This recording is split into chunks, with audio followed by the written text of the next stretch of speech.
Hello. Today I am joined by a great expert in sports performance and rehab. He's from uh, Belgium and his name is Bram Swinnen. I am really honored to have Bram today on my show, that is Expert Talk, where we will try to understand what Bram does and what is this area is kind where he produces Olympic medalist and also for big teams where the performance is key, and he's working with multiple sports from basketball, football, tennis, track and field, and he's primarily focused in Europe and America, but I'm sure he will also extend his expertise to Asia. uh, Bram, welcome you for this expert talk, and I am sure you will be able to share your experiences, knowledge, whereby in India, especially, and those who are going to listen to this conversation will get enriched and they would like to see you in person in India, in other places of Asia, I'm sure, and would like to gain from your experience, from your knowledge. So, now, not taking much time, I would like you to introduce yourself for the benefit of all the viewers and listeners. Hmm. Hello, Shai. Thanks for having me on your podcast. We already had some good interactions. This is the first time we will do it over your podcast, but I'm honored to be on the podcast. Also, like you said, I think you gave a quite good introduction. I studied physical education, kinesiology, and after I also did a master in physical therapy and rehabilitation in the beginning because I just wanted to know everything about the body. But I really got the virus of rehab, and I combine both rehabilitation and high performance, and I blend them together. Because for me, there's no separation between physical therapy or rehabilitation and performance. When you focus on return to play, return to sport, you have to blend both. Um, Also, what you see a lot is sometimes, for example, ACL is a typical example that in rehab there's underloading, and that's a big problem when you go return to play, return to sport. So for me, I would say that's my specialty. That last phase of rehab, the contextuality of rehab, because we see that a lot more often, that cognitive overload changes movement patterns and movement strategies. So that's also something we have to implement in rehab, and we have to implement that in performance. After my studies, I started mainly working in basketball, but I also worked with Olympic kayak athletes. I worked with track and field. Um, in basketball, I worked in three EuroLeague basketball teams. I worked with several NBA players. And then I was recruited to football. And that was in the year 2012, 2013. And since I've been also, I work a lot with football players, but together with other athletes as well. So that's a little bit, you did a great introduction. So I added a few things. Thank you, Bram, for sharing your background and giving us the whatever you have done to enhance your expertise in this key area. Just taking our conversation forward, like what is this area is like of high performance and rehab, like how this has transformed in last 10 years, because you have seen, you have been part of this industry for more than 25 years now, and fully dedicated to this area. Therefore, how this area is evolving, and how fast this is evolving, and how this is becoming a very fundamental part of sports training, whether any sport, and for high performance, as well as, then as you mentioned, a very important aspect is rehabilitation from injury. That is one of the more evolving areas, with more and more scientific input coming. But then, Mhm. more importantly, uh, how you have seen this transformation, and what is that you see in future this space would be like. Mhm. I saw performance and rehab, the transformation. I see it only speeding up. If you only consider even the last 2 3 years, there's so much research that that changes, that transforms the industry. Um, you have velocity-based training. Velocity-based training. Yeah, I think I'm working with velocity-based training now the last, yeah, maybe 10 years. But you have so much more technology the last 5 years, so many more sensors that are easily affordable. So equipment that are easily affordable. So anybody can incorporate velocity-based training. Other big changes are the contextuality, like I said already, integrated brain training, and that is so important because we even see from research, for example, ACL, to come back to ACL, we see that if we always work task oriented, a lot of way that we worked a lot in the past, like always the focus on the movement, that the moment we go back to sports, we enter in a complex environment where we have to navigate the environment. So the higher brain areas, they cannot be involved with the movement, but they have to be involved with the environment. So that's also something we have to implement in rehab and in performance, um, because otherwise, we have to implement in a rehab and performance to make the athlete more immune to dual task. Dual task means you're not only moving, but for example, in football, you have to evaluate, okay, where's the space? Where's the opponent? Where's the ball? Where do I have to run in the space? What's the tactical plan? All those things you have to take into account, and then still have good movements, sprint, accelerate, decelerate, change direction. And cognitive load has a big impact on movement. So that's something we always have to take into account when we train or when we rehab athletes. And there you see big changes the last 2 3 years. We see that the amount of attentional and sensory focus on the movement, that determines a lot the risk of recurrence after ACL injury. So that's a huge change. And that contextuality, that integrated brain training, yeah, that's fundamental.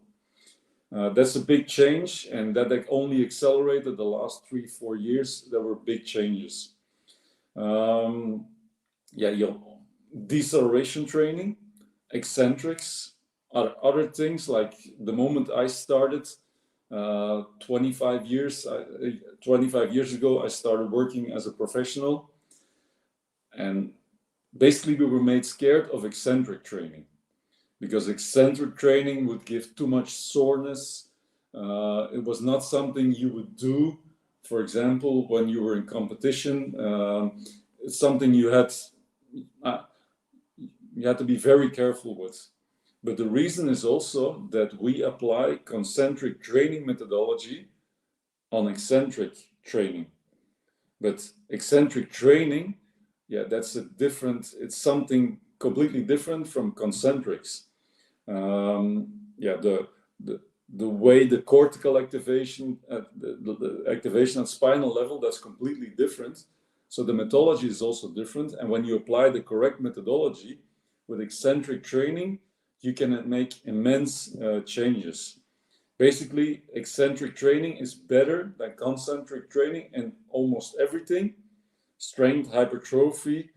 The only thing it's not better, it's concentric rate of force development. With eccentric training, that makes a huge change. We also see now in a lot of injuries, I spoke already about the integrated brain part. I spoke about the activation of the muscles. And the activation of the muscles, you have the cortical level, the higher brain areas, you have the cerebellum, subcortical, and you have spinal level. And in the beginning, a lot of injuries, ACL, ankle sprains, tendonitis, you see that the corticospinal excitability, that's a fancy word, but it means that the drive from the brain, from the central nervous system, is different. And with eccentric training, you can restore that a lot quicker than with concentric training. So that's also a big change. And that's something that will evolve a lot more in the coming years, because still too many therapists do not use eccentric training sufficient. For example, in ACL rehab, at the beginning of the rehab. And research has shown that eccentric training will help you restore correct activation levels or corticospinal excitability. So, I mentioned three. I mentioned eccentric training, deceleration. I mentioned the integrated brain training and velocity-based training. Only those three make an immense difference already. Then deceleration training. We focus so much on acceleration, but I always say, if you have a Ferrari, but you have the brakes on that Ferrari of a Fiat Punto, you get in trouble. And you will get accidents really soon. So in almost all sports, they're deceleration dominant. So that means that high intensity decelerations occur a lot more than high intensity accelerations. So we always train acceleration, and we have to focus a lot more on deceleration also for performance, because the better you decelerate the movement, the better you can go into the next movement with more quality and performance. But also, good deceleration is better injury prevention. The last thing, the horizontal force production, because horizontal force is the dominant force vector in accelerations. Also in deceleration, horizontal force production is important. So traditional strength training is mainly focused or solely focused on vertical force production. And it's not a competition what's more important, vertical or horizontal, because they impact each other. But we have to focus a lot more on horizontal force production as well, because that's the very important force vector in performance. And we also see it's very important for injury prevention or to prevent recurrence after we come back from injury. For example, hamstring injuries. We see that athletes after hamstring injuries, that a lot of times they have reduced horizontal force production capability. Their acceleration speed is less, and those are the athletes that also are at higher risk of recurrence. So to summarize, horizontal force, so force vector training, eccentrics and deceleration, velocity-based training, and integrated brain training. I think those four, that's already a shift, a paradigm shift in rehab and performance. Oh, brilliant!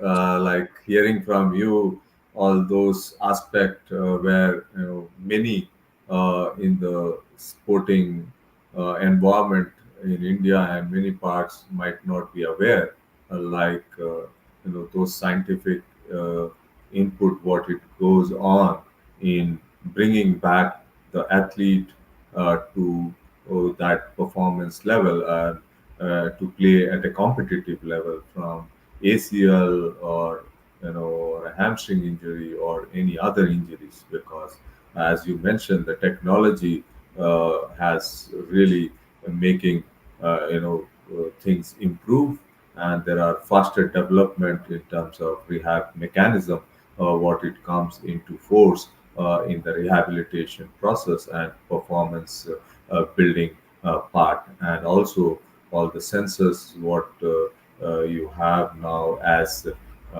act as giving that kind of data, which gives the expert like you and others, those who are therapists working with an athlete to bring back to the performance level, does help. And the brain part absolutely critical, which many doesn't understand, that they only focus some time towards the injured part, but then it is about the whole body, because once the injury happens, the whole body disturbs, not only that one part which is injured. And that is where the whole science comes in, the whole technology comes in, and the expert like you, play a Mhm. major role. So now, just to for the understanding of all the listeners and those planning to become, specialist in the area of performance and rehab, uh, and also for the benefit of the athlete themselves and also the team.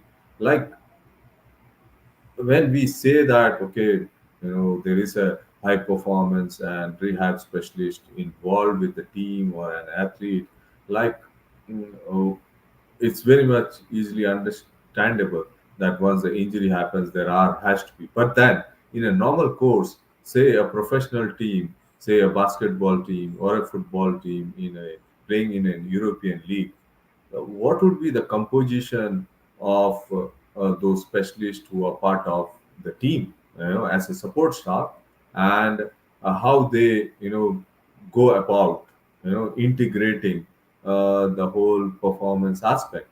Say, you know, uh, you are dealing with a specific area, but then there are tactical aspect, there are technical Mhm. aspect, there are strategical aspect, but then everyone will need to work together in cohesion to bring about the best in the team as well as best in an athlete. Yeah. So therefore, what is the composition right now today, considering all the development, research, technology, and how much focus these professional teams are giving to a specialist like you to be becoming an integral part? And it is not about one man, yeah, like in a team of, say, a professional football team or a basketball professional team which are playing in the European League. What would be that composition? Because to understand like the seriousness of this and becoming a very key aspect, and also it also throws up that these are very fundamental today, and also provides a lot of career opportunities for people who can train themselves to be high performance and rehab trainer or specialist. Mhm. Yeah, absolutely. It's also like you say, there are a lot of career opportunities because it's all sports teams worldwide. They understand that that field is expanding, the knowledge is expanding. Yeah, research is filling more and more gaps, and we see that that part can make a big difference. So it's, yeah, the performance staff. It's a staff that in every sport with all teams is expanding, and all those teams, yeah, there are a lot of career opportunities because they're looking qualified staff. Uh, from our courses, we have a community of a lot of physical uh, physical trainers, performance coaches, physical therapists, and they're regularly, teams ask us regularly, okay, you have somebody qualified or you have a few qualified people, and I would say in the beginning, yeah, of course, yeah, physical therapist, a physio, that's something that's already been part of teams for a long time. That's normal. Fitness coach it's also, or physical trainer, depends a little bit on the names that you give it, but that's also been a part of sports quite a long time. But now you have a lot more specializations. Performance coach, sports scientist, and the reason is there's so much data. Also, like I said, yeah, the technology is progressing so quick, and what before was only possible in a lab setting is now possible in a team setting and even in a clinical setting. So you have a lot of new technology that's affordable for a lot of people, especially for teams. You have the force plates, you have the high-speed cameras, you have the velocity-based sensors. You have so many things, and you have the GPS, but you're gathering so much data. And yeah, that data has to be handled, has to be evaluated, and based on that, you make also decisions. In the future, AI will make those decisions. In the past, we were too much focused only on data that is performance data, jump height, all those things. And of course, jump height has a strong correlation with sprinting speed. So for performance, yeah, it's a good evaluation. But if we want to evaluate neuromuscular fatigue, or we want to evaluate the risk of future injury, yeah, there's a lot more data that we can use, and that's more sensitive. Yeah, time-based measures, measure the rate of force development, for example, in the eccentric phase. There's so much data that we can use. So you see a whole evolvement. Sports scientist, you also see a rehabilitation coach. So positions got more specified. I think that's the main difference. But in any performance department or medical department, yeah, that expanded. That's an evolution in sports that we cannot stop, because we also see if players are injured, that's a big cost for the team. Yeah, that staff, performance and the medical staff, yeah, they keep players healthy. So it's better to invest, only investing in players and not in yeah, the performance and medical staff. Yeah, you lose money because you have to keep your players fit. So investing in that staff, yeah, will help you save money in the long term.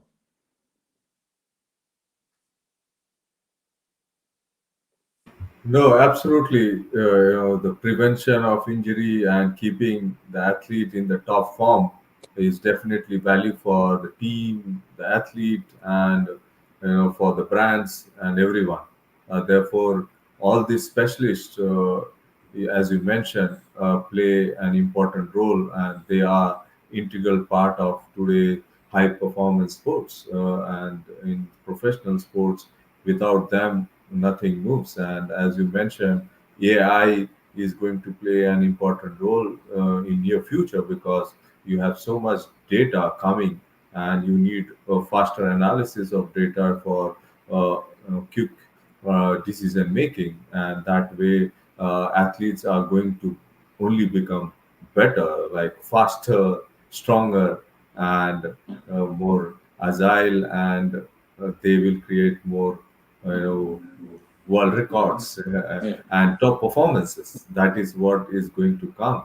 That Mhm. is where Bram and his team play an important role. Just to come back to like your own career last 25 years, and you are also now giving back your knowledge through organizing various courses where you upskill uh, the high performance or performance uh, experts, and also build new performance trainers, therapists, everyone. So therefore, when did you thought like you have to also create these program courses to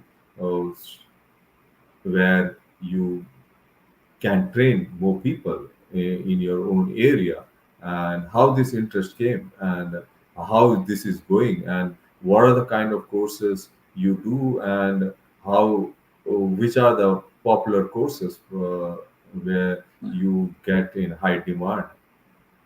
Yeah, that those courses we started 3 years ago, and it's also something that expanded quickly because of the huge interest. I think till now all courses have been sold out, and yeah, it came basically because I wrote a book, Strength Training for Soccer,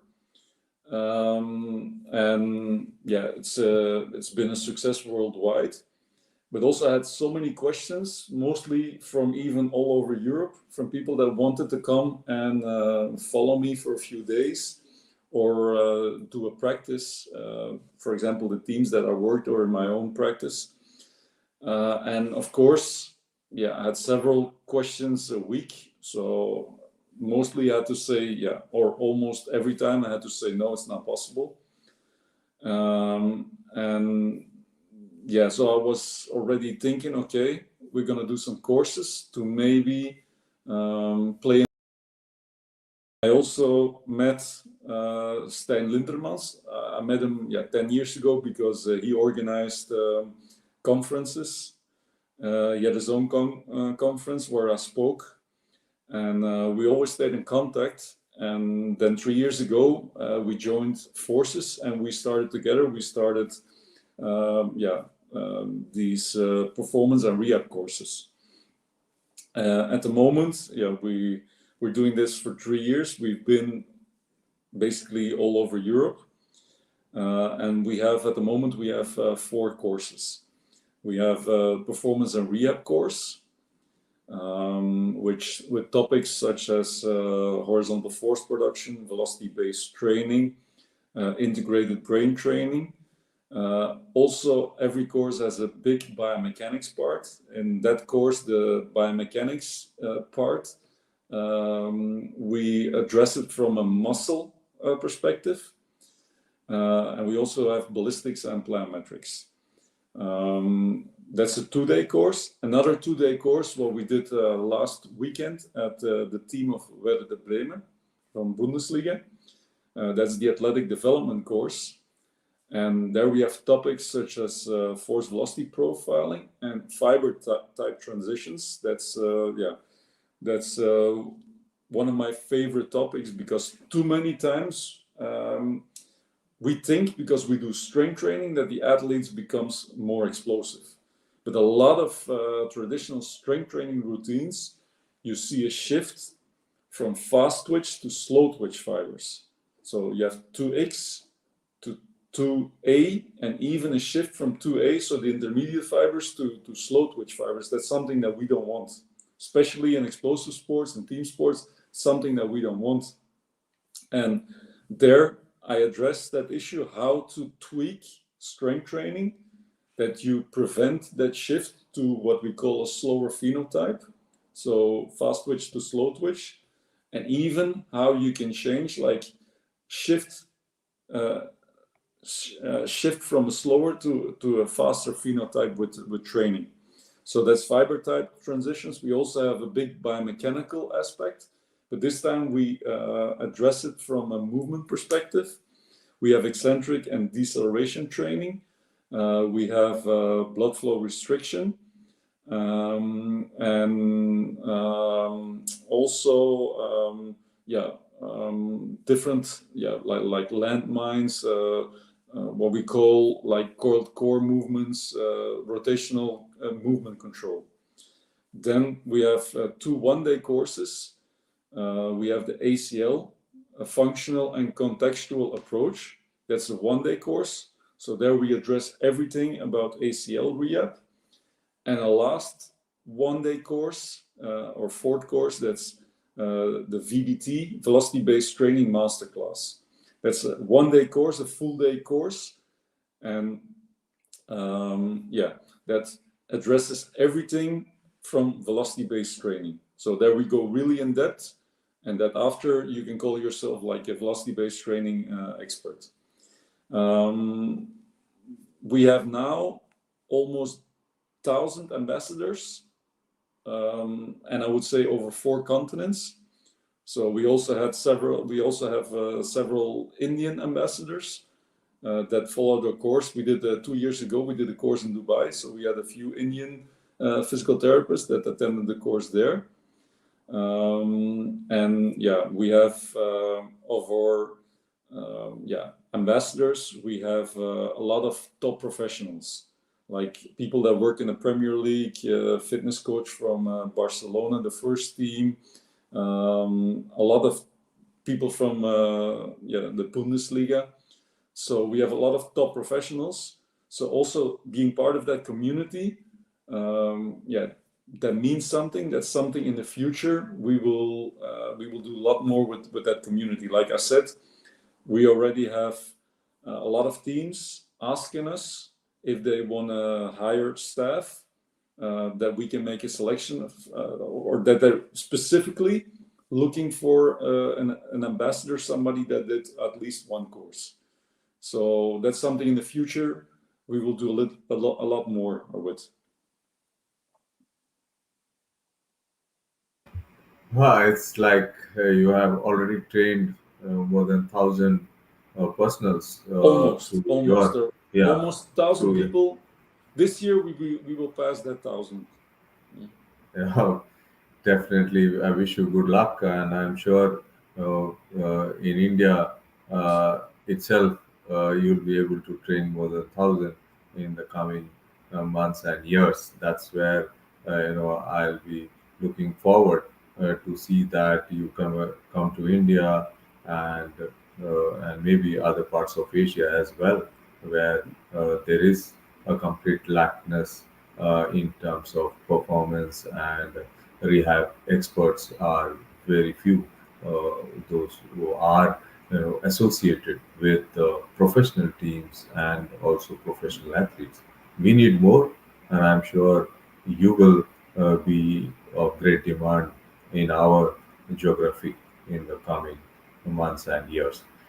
Just another aspect to what I wanted to understand from you uh, on the rehab aspect, like when do,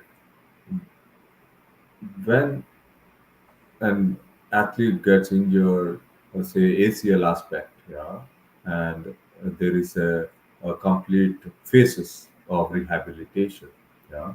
The first phase is okay, where there is a surgery uh, part, uh, and from the surgery part, what is the coordination that exists between uh, a ACL rehab expert and the surgeon who are doing those critical surgery? Because in many parts of the world, especially what I have experienced, that the surgeon and the rehab expert has no coordination. They work in two different ways, because the surgeon, uh, his action is done uh, by correcting the ACL or other uh, injury part, whatever. But then the rehab expert comes in and independently manages everything. But then, what is that you would like to share the Hmm. real experiences, how it works? Because this knowledge is very important, critical for those uh, athletes, those who get injured, as well as those specialists who are working with athlete for their rehabilitation. Mhm. I think especially in the first weeks or the early phase of the rehab, the interaction is extremely important, because with ACL injury, often it's not only just ACL repair. Now you also have menisc repair, but ACL, it can happen alone, or it can happen in a triad. It can happen with medial collateral ligament damage. It can happen with menisc damage. Menisc can be repaired. So in the beginning, that loading pattern, that's very important, that the orthopedic surgeon, of course, he gives guidelines towards loading. When can you load? When can you start loading? And because the surgeries only got more diverse. So in the beginning, that's a very important one. For the rest, I would say, yeah, athletes or patients, they still have on regular parts a checkup, and it's always good to have a discussion there with the surgeon.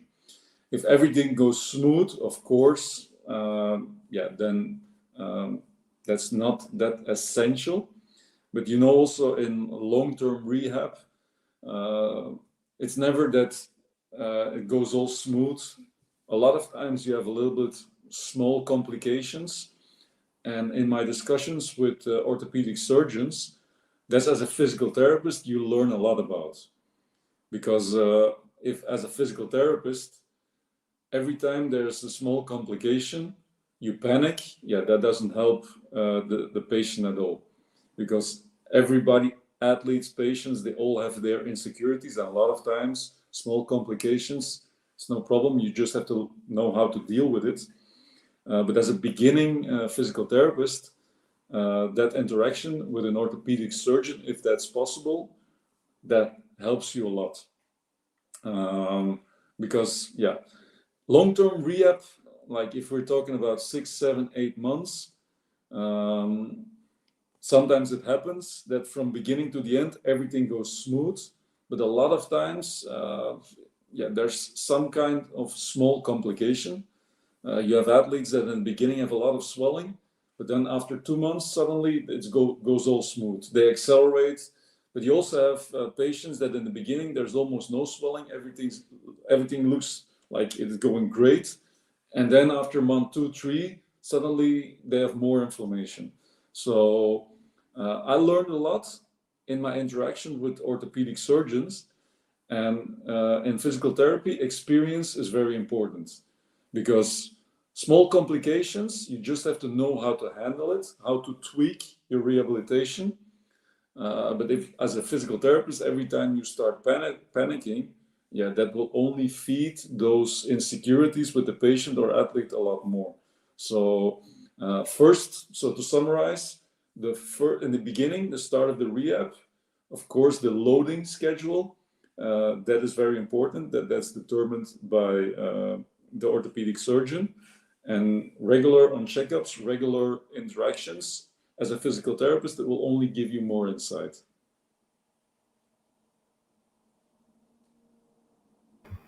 Yes, I know you have clearly specified that there need to be a greater coordination between the orthopedic surgeon and the rehab specialist, therapist, everyone in the process of rehabilitation, and the nature of recovery is not identical in every case. It varies depending upon the nature of injury, the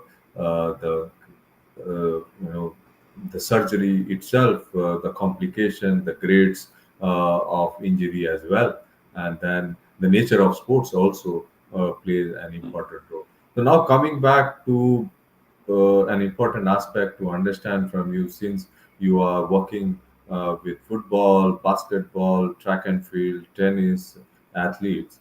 Therefore, out of all these four sports, what are the common injuries for each sport, and what is the most reoccurring injuries where, like, you have seen, you have experienced, like whether it's football, basketball, or track and field, those specialists, especially those who are in explosive events in track and field. I'm not talking about those middle distance or long distance runners, but especially those explosive events, which relate to football as well as basketball and also tennis. Those lateral Mm-hmm. movements more happens in tennis. In your experience, what are those common injuries you come Mm-hmm. across where this reoccurring at the top level athletes? Mm-hmm. I would say the most eye-catching contrast is maybe between football and tennis concerning ACL injury. I think that's an important one. There's you almost don't see any ACL injuries in tennis, and the reason is also because they have to make the stroke, so their center of gravity is above, like more in front, so above the front foot maybe, so or more towards the front foot. And a lot of times you see in football bad deceleration mechanics where you have high posterior ground reaction forces. So that means you go into deceleration leaning backwards. And you have high posterior ground reaction forces that have to be absorbed by the quads. So they create more anterior shear forces in the knee and more load on the ACL. And what you see in tennis, that's because of biomechanics. They have to make the stroke. So the moment with the final footstep, yeah, they have quick, fast hip flexion upon landing.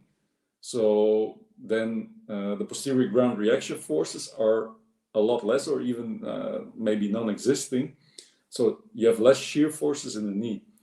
And that's an important reason, probably, why with tennis we almost don't see any ACL injuries. And in football, because also of bad mechanics, we see a lot of ACL injuries. So I would say that's the biggest contrast. Of course, yeah, track and field, it's a more cyclical sport. You don't have that fast cutting, so that's a lower risk of ACL injury. There you have maybe more the muscle injuries. Yeah, in basketball, of course, you have a little bit combination, but also, yeah, typically ankle sprains, I would say. But the most eye-catching difference, I would say, ACL occurrence in tennis and football. That's a big contrast.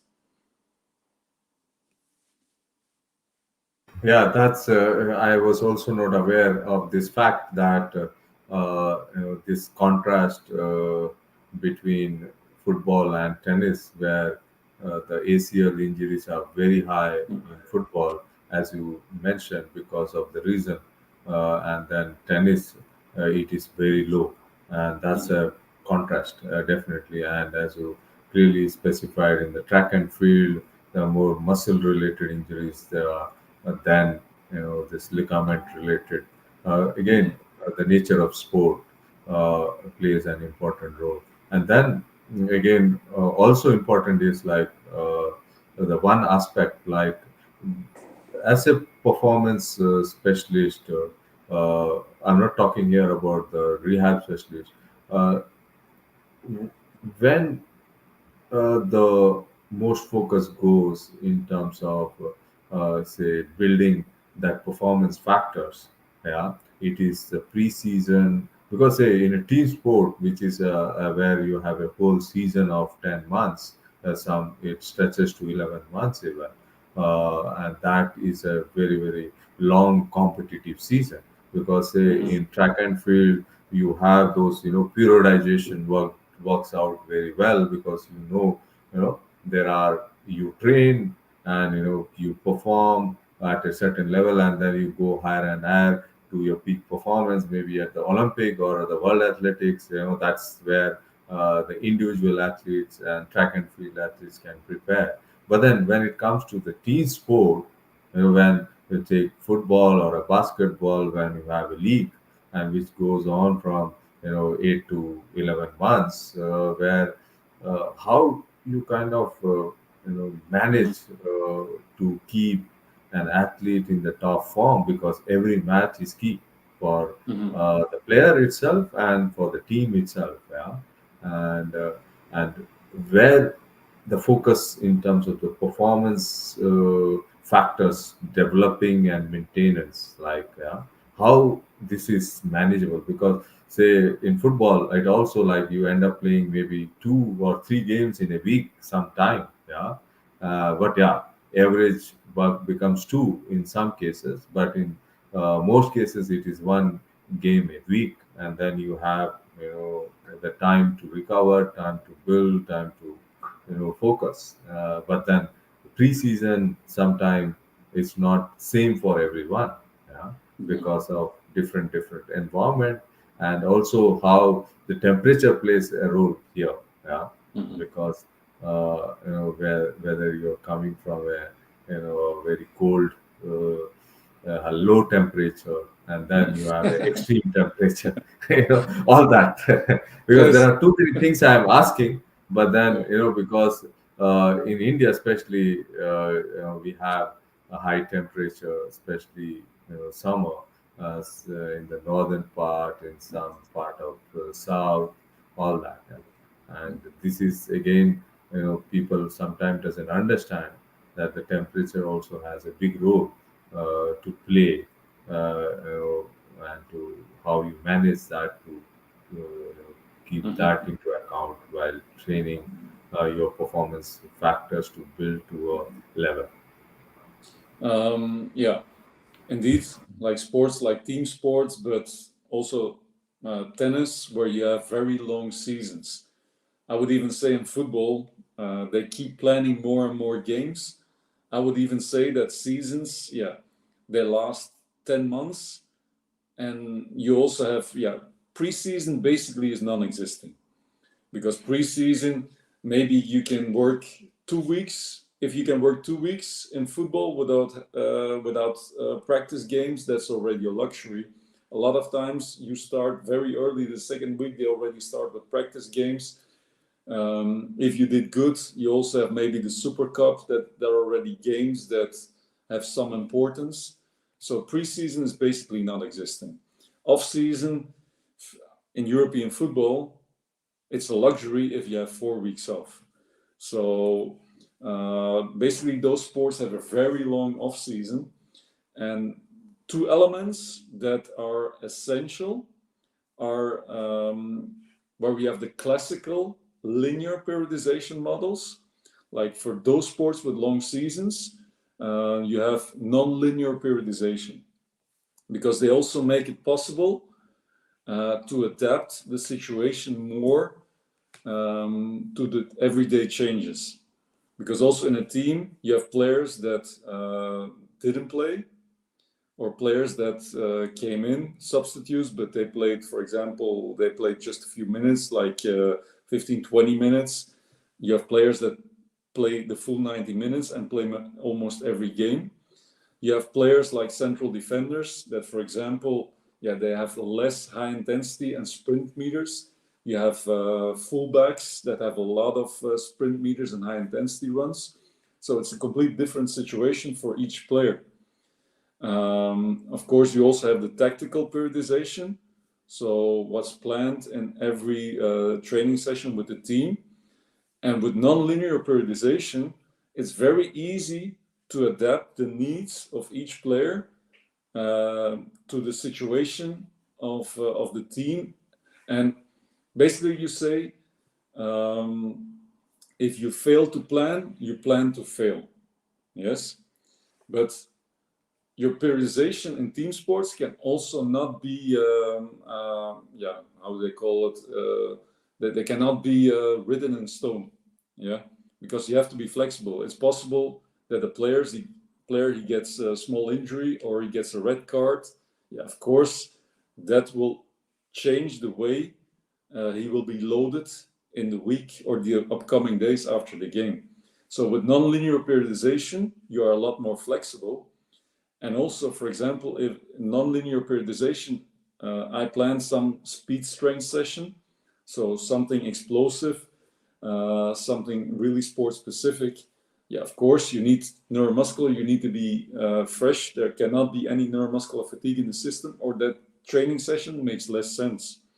But for example, I see with the measurements we do, fatigue measurements, I see fatigue, or with the velocity-based training in the first sets, I see that the force output, power output is lower than normal.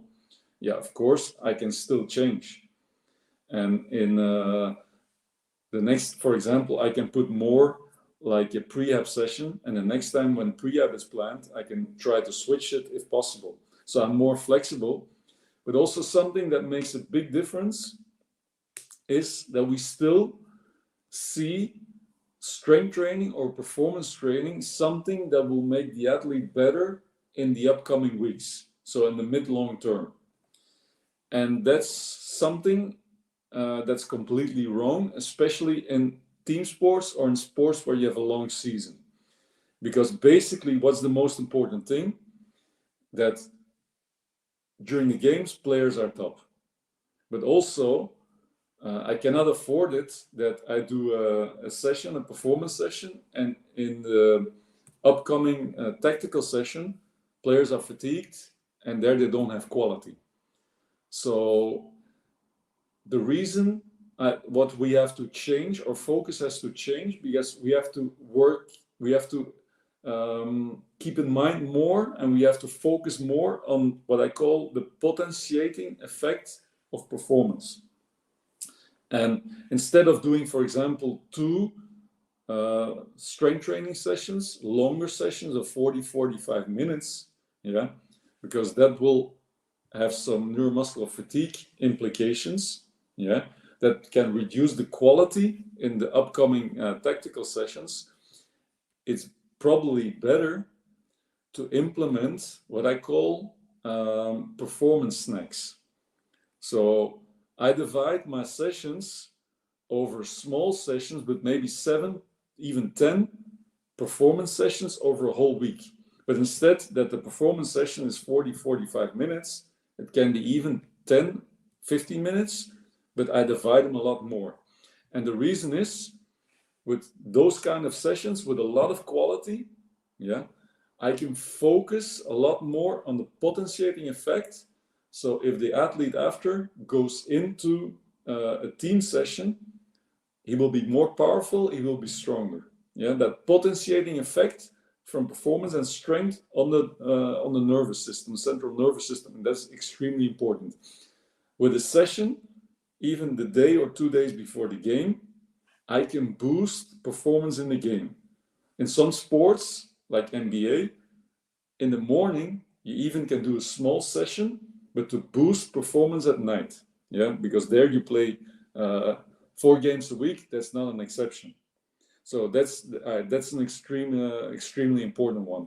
What you also see is basically there's a non-linear dose response in performance training or strength training. That means the first set that you do is the most effective one.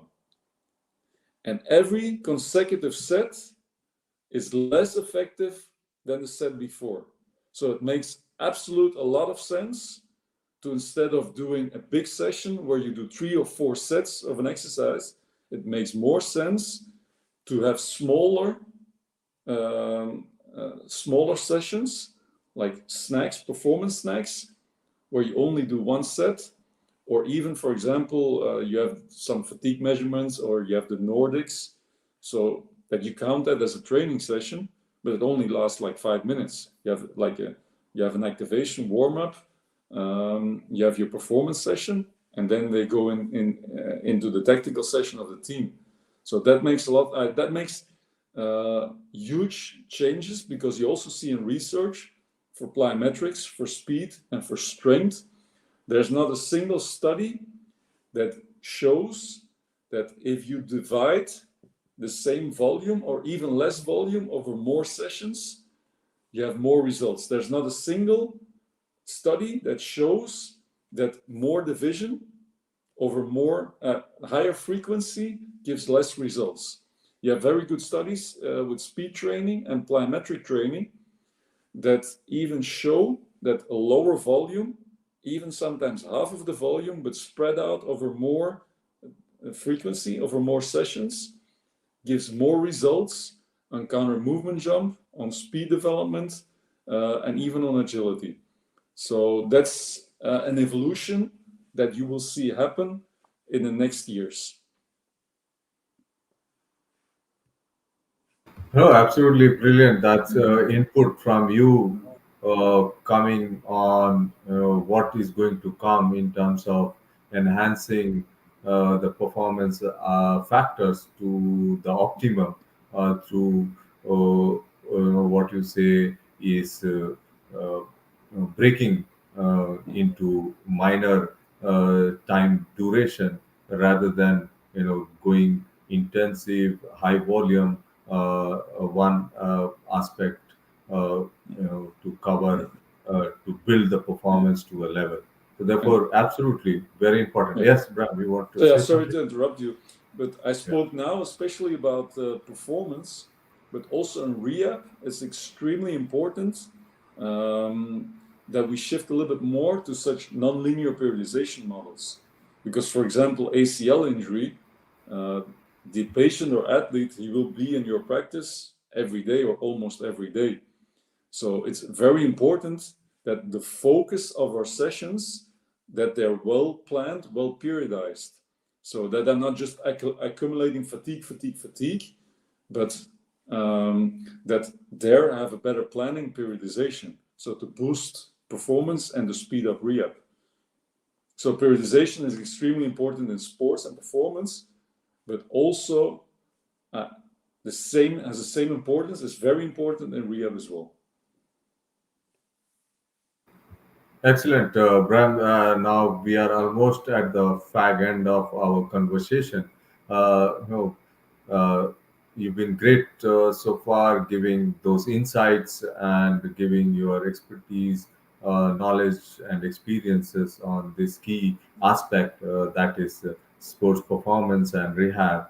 Uh, what is the message you would like to share to all those who are in this part of this aspect, involved in the performance management and performance development, and also in the rehab industry, especially with high performance sports, and those who are willing to come and gain the knowledge and be like an expert in this area. What is your uh, advice and your message to all of them?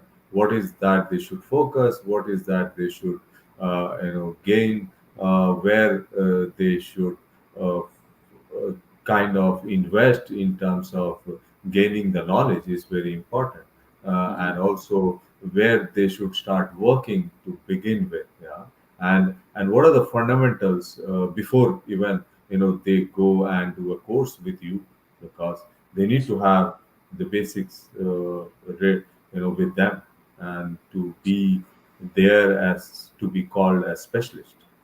Hmm.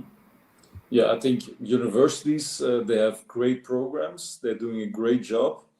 Um, Anatomy, physiology. So I think yeah, that's the basics. They're great, but you see so many quick developments, and they're speeding up. And look at the last 2 3 years. There's been a landslide in knowledge. So yeah, continuing development, continuing education is extremely important in our profession. That's clear. I would also say that research makes a big difference because research-based methodology, yeah, you will have the most success, most progression with research-based methodologies. So that's also something in our courses that we try to do. We translate research into practice. And in our courses, we never want to say, okay, this is the truth. This is the what everything you have to implement. We want to give keys based on research that people from the course they can implement in their own methodology. So basically, we want to make the difference with research and show people how to translate research into science-based practice. So to have better results. Better results as a physical therapist is if you work in a team, less injuries, faster recovery, but also in a practice, more patients. So I'm absolutely proud also of my team of coaches because they come from different backgrounds.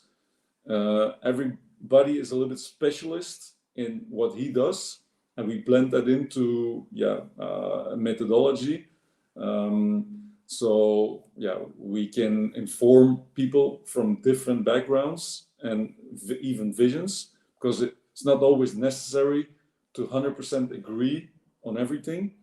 It's more interesting if, based on research, there's a discussion. So it's never a yes or no discussion, but it's based on facts. So that's always more interesting.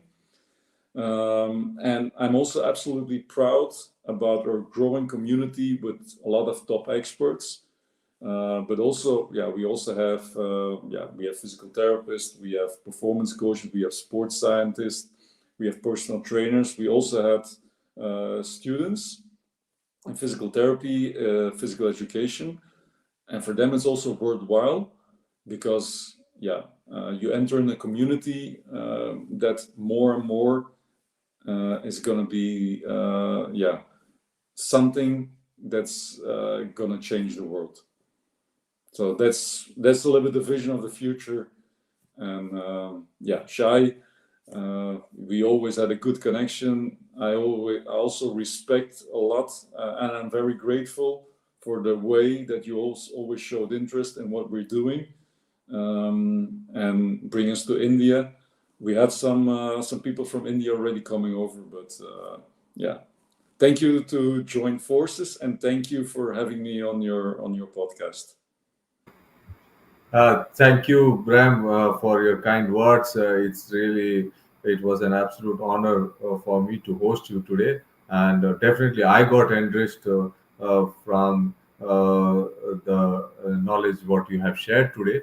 And I'm sure all those who are going to view this podcast, they will gain and they will get motivated to continuously invest in gaining the knowledge and value add in the development of the sport and develop a champion athlete and a champion team. And absolutely, once again, thanks a lot, Bram, for sharing those valuable input and insights from your industry. And I wish you all the good luck and hope to see you in India. And I'm sure you will be in great demand in India.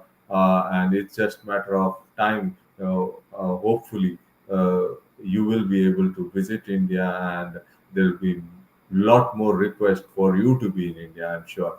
All the best, and it was an absolute pleasure having you in my podcast, and it was very enriching. And thanks a lot.